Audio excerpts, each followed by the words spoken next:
My name is Evelyn Marks. I am 68 years old. That morning, the air in Savannah felt heavier than usual, the kind that presses on your chest even before you start moving. I had promised Ivy I would finish hanging the laundry before noon. She said it so quickly over her shoulder, half request, half command, while arranging flowers for another one of her online videos. I told myself it was nothing, just another small favor. The basket was heavier than it used to be. I worked slowly. Shirts first, then bed sheets. From the porch, I could hear my granddaughter's laughter. High and bright, like wind chimes. Then Ivy's voice, smooth for the camera, saying, "Good morning from our little family in Savannah." She never mentioned me. She never had to.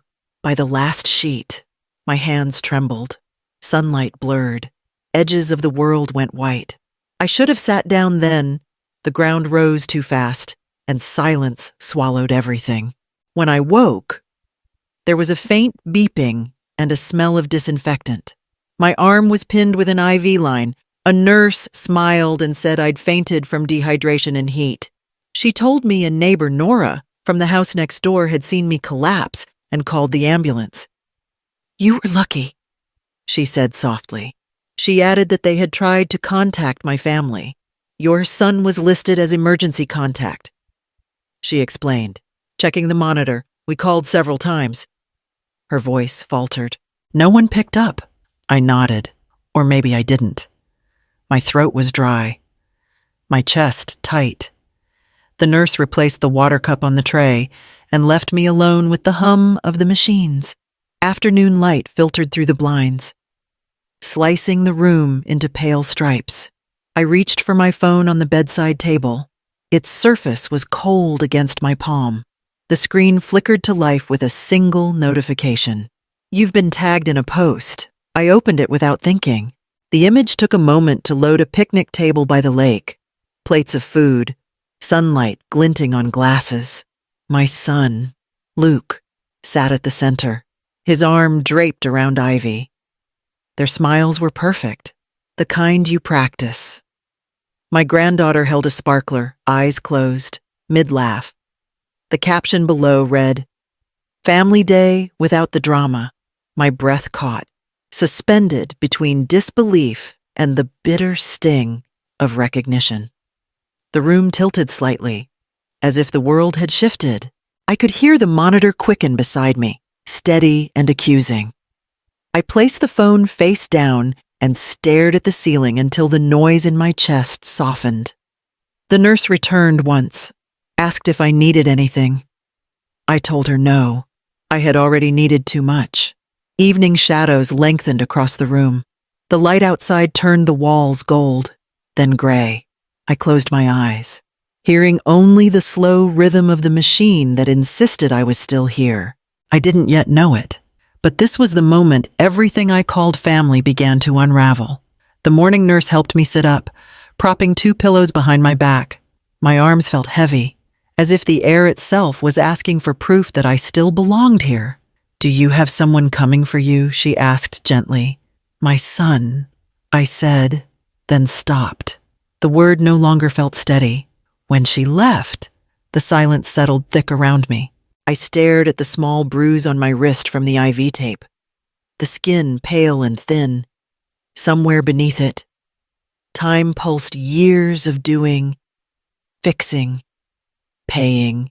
After my husband, Tom, passed, Luke had stood in our living room and said, "Mom, I'll take care of you." His voice cracked, and I believed him. I sold the house we built together, the one with the lemon tree out front, so Luke could buy equipment for his construction business. He promised he'd pay me back once the contracts came in. I told him not to worry. Mothers don't make loans, they make sacrifices.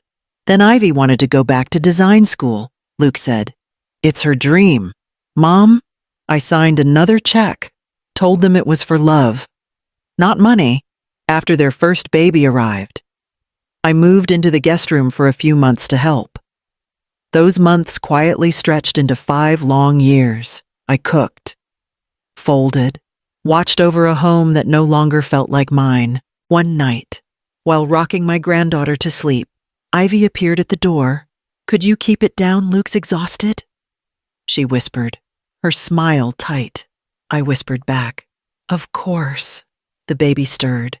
I held her closer, feeling the weight of generations, the kind that never made it onto the family photos. By the time my granddaughter turned 4, I had forgotten where my own things were stored. My name remained on the bills, my voice somewhere lost between their arguments and my quiet agreement.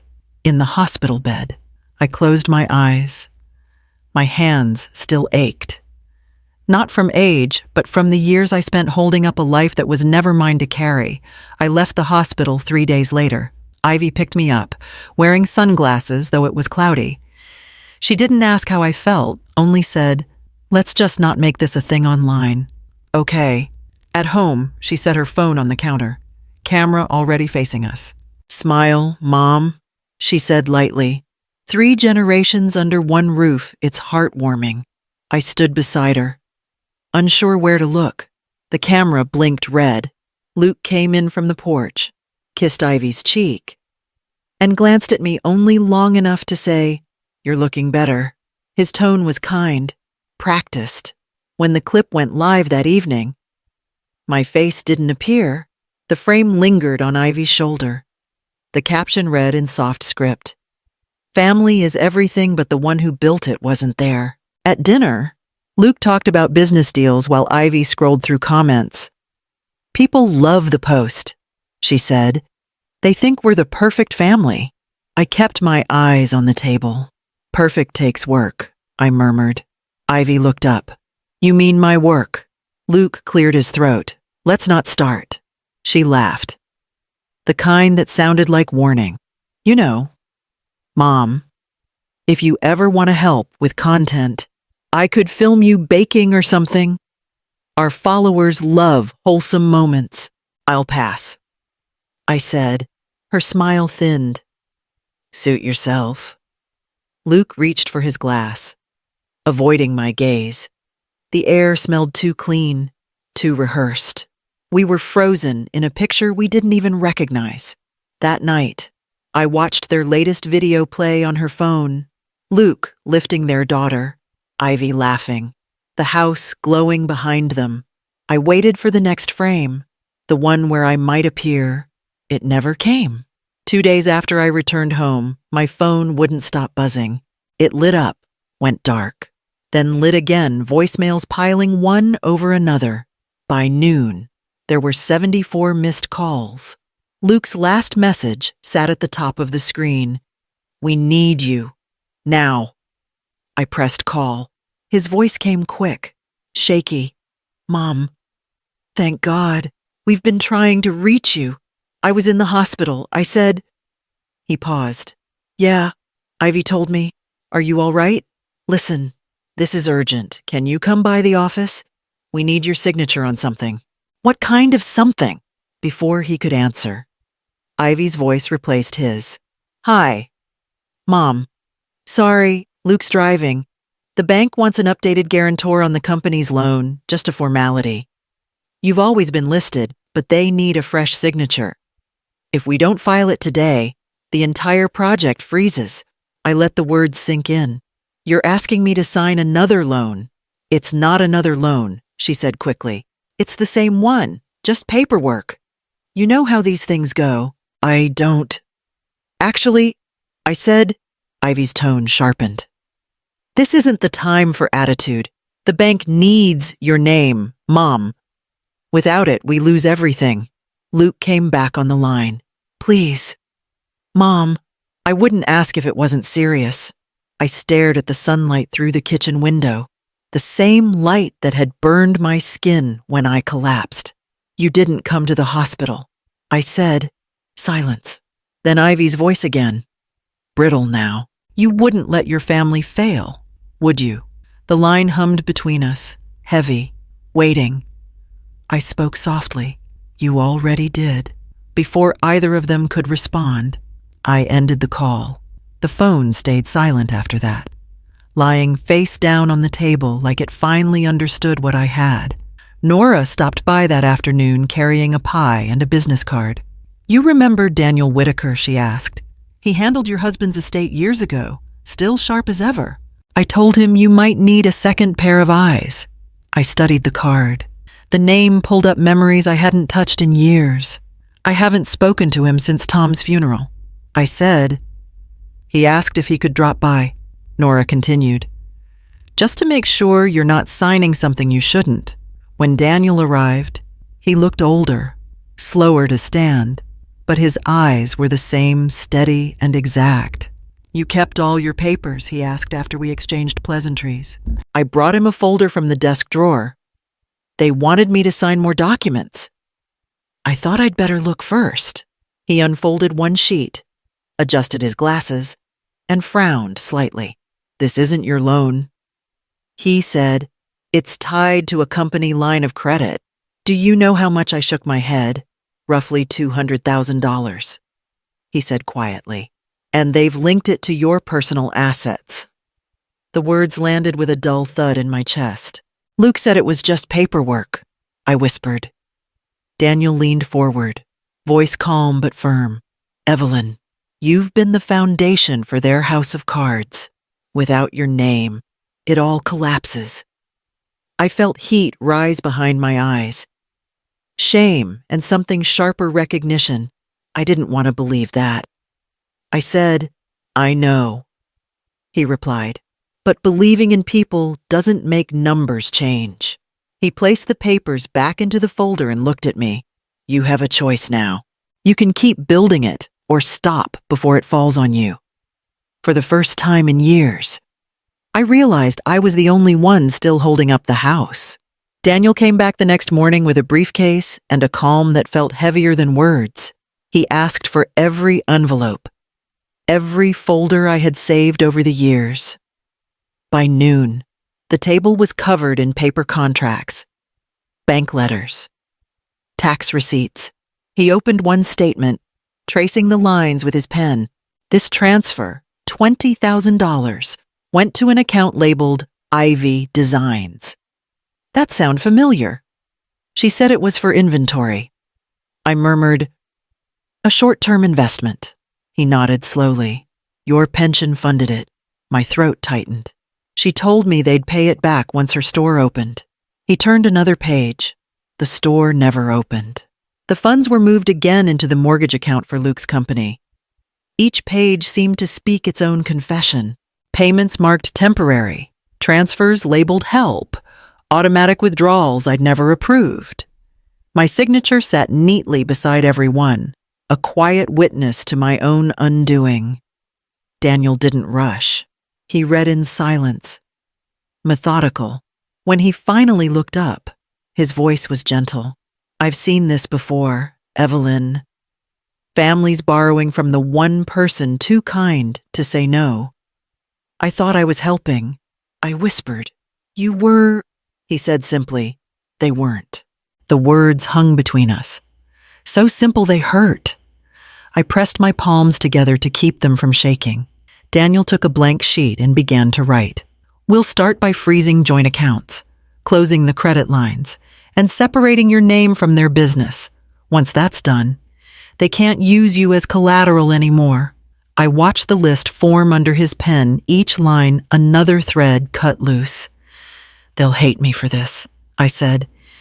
They already do, he replied quietly. They just call it love. The room fell silent except for the scratch of his pen. Outside, a car door slammed. Someone laughed. Life kept moving. Daniel folded the papers, slid them toward me. You'll need to sign here to authorize the changes. I held the pen, the same hand that had signed away everything before. This time, it felt heavier. As I wrote my name, the guilt rose sharp and quick, but Daniel caught my eye. Guilt's the tax good people pay before freedom, he said. The words steadied my hand. I finished the signature, drew a breath, and for the first time, didn't feel like the one being saved. When I arrived at the house, Ivy was already waiting at the kitchen island, arms crossed. A stack of papers between us. Luke leaned against the counter, not meeting my eyes. The air smelled like coffee that had gone cold. "Mom," Ivy started, her tone sharp but polished. "Thank you for coming. The bank just needs your signature again. Same paperwork, nothing complicated. It's a temporary guarantee until the refinancing goes through." I looked at the folder. "I've already spoken with Daniel," I said. Luke's head lifted. "Daniel Whitaker. Why would you?" He explained everything. I continued, calm and steady. Every line I ever signed, every dollar taken from my account, I know where it went. Ivy's jaw tightened. "This isn't the time to get dramatic. We're under pressure. You owe us that much after everything we've done for you." I set my purse on the table, folded my hands. "I don't owe you anything. I've already paid in full." Her voice cracked into anger. "You lived here rent-free for years. You used our home, our food. Your home." I interrupted quietly. "I paid the down payment. The mortgage came out of my pension for the first 2 years. Check the statements." Ivy blinked, caught off guard, but recovered fast. "You're twisting this. Luke." "Tell her." Luke stepped forward, his voice low. "Mom, please don't make this ugly." "Ugly started," I said, voice low, "the day I collapsed in your yard while you sat eating lunch by the lake." That stopped him. His mouth opened, then closed. Ivy looked away first, her voice suddenly smaller. "You don't understand the pressure we're under. The company. The company isn't mine," I said. "The debt isn't mine either. You built something on my name, not on your work. That ends today." I picked up the folder Daniel had given me and placed it on the table. Inside are the documents removing my name from everything. The bank has copies. The lawyer has the rest. Luke's eyes widened. "You did this behind our backs. I did this to survive," I said softly. Ivy snatched the folder, flipping through the pages. "You're going to destroy us." "No," I said. "I'm just stepping out from under what you built." For a moment, none of us spoke. The silence felt heavier than all the years before it. Luke finally whispered, "Mom," but there was no word after it, no apology, no understanding. I turned toward the door, the late light spilling through the hallway. "Take care of yourselves," I said. "You'll have to. Now." The door shut behind me with a sound that didn't echo. It ended. The first message came from Nora.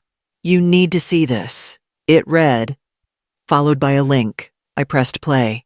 Ivy's face filled the screen, her voice trembling just enough to sound sincere. "This is hard for me," she began, eyes glistening. "Luke's mother isn't well. She's been confused lately, signing things she doesn't understand, accusing us of lies. We've tried to protect her, but it's getting impossible." I paused the video halfway through. My reflection stared back from the dark screen, calm, unmoved. By evening, Daniel called. "Don't worry," he said, his tone even. "People are smarter than she thinks." He was right. Within hours, the internet turned. Someone dug up Ivy's old post-family day without the drama and placed it beside her crying video. The comments multiplied, angry and relentless. Influencer pages mocked her tone. Others reposted her captions with the words, "Without the mother who paid for it." By morning, her brand sponsors announced a pause in collaboration. Luke's company page went offline. Reporters showed up outside their home. I watched it all in silence. The television muted. Nora stopped by with tea, glancing at the screen. "You're not saying anything." "There's nothing to say," I answered. "It's just the truth." Finding its way home. The phone buzzed nonstop for the next 2 days. Luke, Ivy, unknown numbers. I didn't answer. On the third night, the calls stopped. The quiet that followed felt clean, almost tender. I turned off the television and sat by the window, listening to the faint hum of traffic outside. Justice hadn't asked for my help. It had spoken on its own. Daniel came by with a briefcase and a quiet look that said everything was finished. He spread the documents across my kitchen table, clean sheets. No corrections left to make. This one revokes every guarantee you ever signed, he said. This closes the joint accounts. And this, he tapped the final folder, creates a small trust in your name. Independent. Untouchable. I read each page carefully. The legal words steady beneath my fingers. So it's really over, I said. He nodded. They can't borrow another cent using you. The phone buzzed beside me. A message from Luke. You'll regret this. I stared at it for a moment. Then typed slowly. Maybe, but I'll sleep tonight. Daniel caught the edge of my smile. You handled this with more grace than most people could. Grace, I said, closing the folder. I used to think it meant forgiving everything. Now I think it means knowing when to stop. He looked at me for a long time before asking, So what now? I poured 2 cups of coffee and handed him one. Now, I start counting for me. Outside, a late wind rattled the porch light. The papers sat between us, thin as air yet heavy as years. Daniel gathered them neatly, sliding them into his briefcase. I'll file these first thing tomorrow. After that, you're free. The words stayed with me long after he left. Not loud, not triumphant, just steady, for the first time in decades. Every number, every name, belonged to me alone.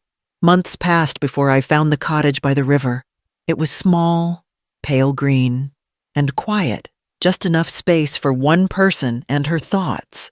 I planted 2 rose bushes near the porch and set a small radio by the window, most evenings. The air smelled of salt and rain, and the sound of water replaced the voices I used to strain to hear. Nora came by once a week with groceries. You've got color again, she said, touching my arm. I guess peace looks like sunlight. I answered. Daniel wrote from Charleston now and then. His postcards always ended with, Keep the light on. It suits you. At dusk, I did. I turned on the single bulb above the porch and watched its reflection ripple across the water. I used to keep a light burning for others, a son who never returned, a family that never saw me. Now it stayed on for me. I stood by the railing, the roses brushing against my skirt, and whispered into the slow wind, This light isn't waiting anymore. It's remembering. The tide kept moving, steady and sure, carrying everything I'd finally learned to let go.